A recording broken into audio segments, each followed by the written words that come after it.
It's your coach, it's your friend, it's the hybrid checking in. What's up, guys? Today's video, pretty good video, some great footage, pretty big lifts going on. So here I'm training today, guys, with some of my partners who are actually going to be doing a meet this weekend, USPA meet here in Georgia, Steve Goggins meet. So this was actually last week. This is these guys' last squat session, and I just came out and jumped in with them. We're gonna go up, as you'll see in the video, to some pretty decent numbers. So, guys, I guess normally when I get ready to make a video, I usually watch, the training footage. And then whatever kind of stands out in the video, that's what I usually talk about. So after watching this video, the main thing that I saw was the difference in the squat setup. Now,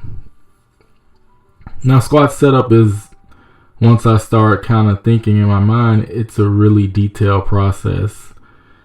And I think what I'm going to do to better explain it is basically kind of dissect the squat and break it down into 10 steps. So I'm going to make 10 different videos and go over all the proper steps of a perfect squat setup.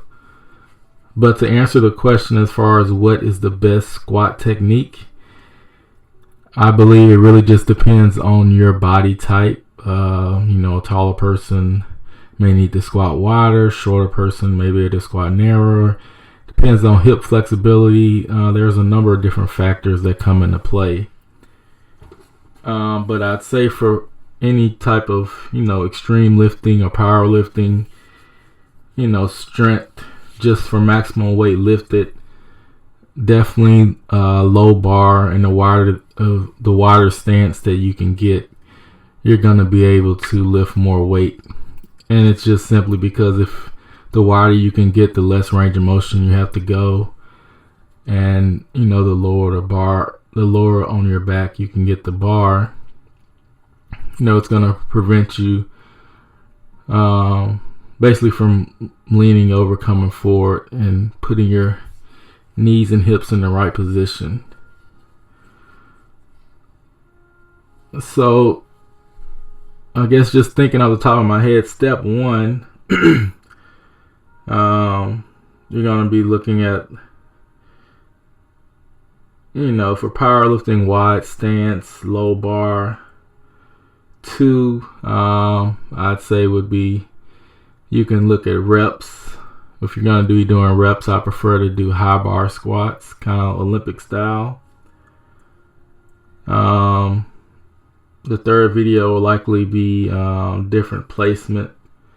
Bodybuilders, they sometimes do narrower squats because they like to hit their quads or,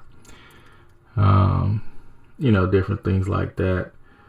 And then step 4, I'll discuss how to actually get the bar into the low bar position, as a lot of people, they don't really understand what low bar actually means.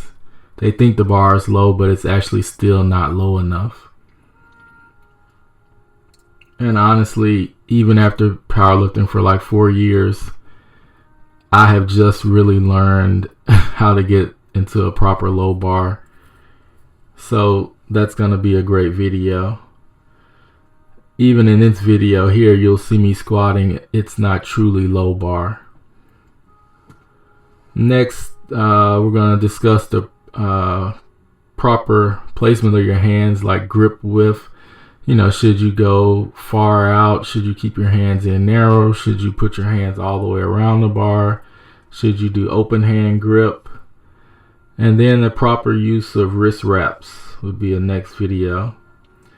So if I'm counting right, I think that's probably 6 different ones. And as far as the stance width, you can either go narrow, medium, or wide.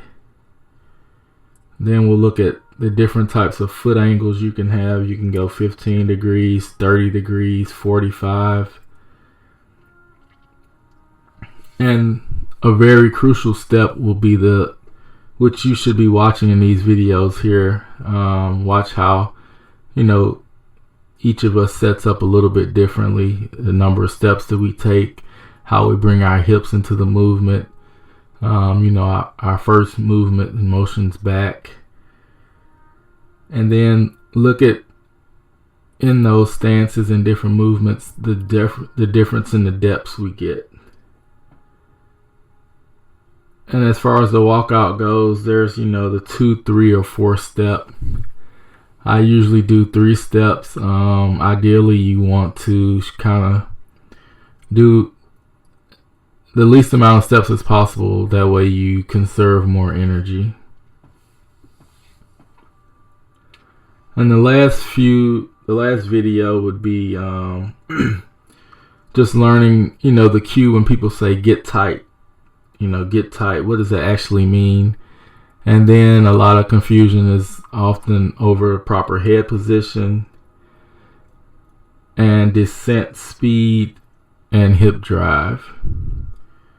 So definitely hip drive is important, and oftentimes I have trouble with that myself.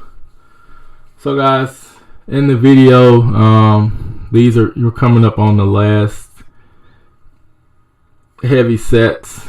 So I'm not going to keep talking. I'm just going to let you enjoy the remainder of the video. As always, guys, subscribe, leave your comments, and I'll see you guys for video 1, which will be the next video on how to properly set up for a low bar squat.